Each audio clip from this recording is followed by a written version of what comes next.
Hello, my name is Evan, and I am one of the product owners here at Plugable. Nothing is more frustrating than getting your new docking station, setting up all of your peripherals and devices, only to finally connect it to the laptop and nothing works.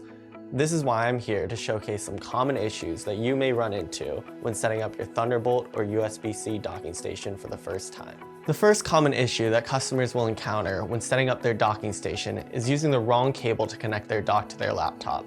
You may be tempted to reach for a third-party USB-C cable to connect to your dock, especially if you're already using it with another USB-C peripheral or if it's longer than the original.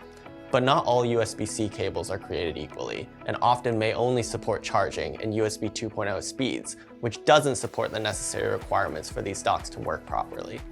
In general, we always recommend using the included cable that comes with your docking station, as these cables are guaranteed to be compatible with your dock.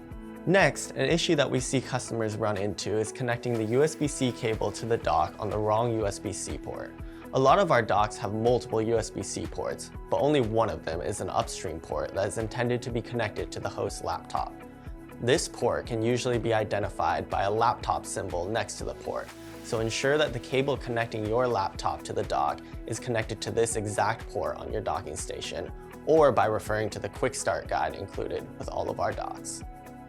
Lastly, an issue that we see customers run into is simply forgetting to connect the included power adapter to the dock.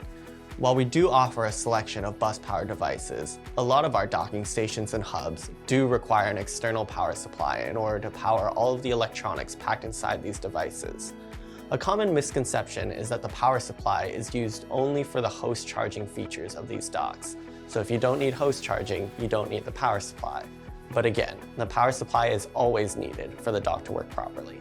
We hope this helps you get over any roadblocks you may have while setting up your Plugable docking station. But of course, if you are still running into any issues, please feel free to comment below or reach out to us at support@plugable.com, and we'd be more than happy to help. Thanks!